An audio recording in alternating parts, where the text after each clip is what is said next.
ay soo diray SNA familkeyga iyo qoyskeyga mi soo dirin so waxaan matalayaa SNA waxaan ka shaqeynayaa sumcadaas SNA waxaan calanka u qaatay inaan dalka difaaco ma aha inaan difaaco qoyskeyga nafsadeyda waxaan go'aansaday anoo xaaladda sheelta ku jirto og inaan soo laabto wadanka ku soo laabto shaqeeyo stiil waxaan diyaar u ahay inaan sheer jito u dhinto kula tartami lahayn annaga loo baahan yahay inaan la imaanno midnimadeeda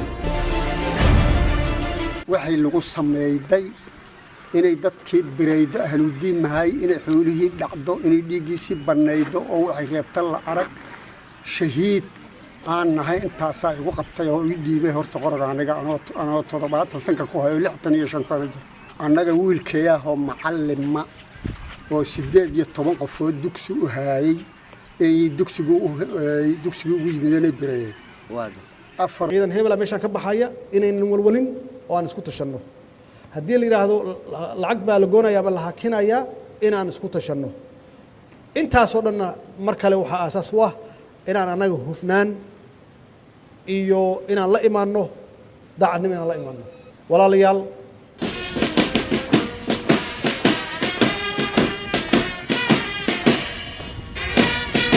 yaadiinow sharbadanow shuhunka meeshaad ku ogeysid ee shartu way kugu imaan shacabka Soomaaliyeed waa israac shabaab ugu Soomaaliya kana waa haysanaa waxaan idin sheegayaa in ummado kale inoo imaanayaan inoo soo shaqo raadsanayaan haddaan isku raacno dalkaasi inaan badbaadsanno dalkaan inaan nabad ka dhigno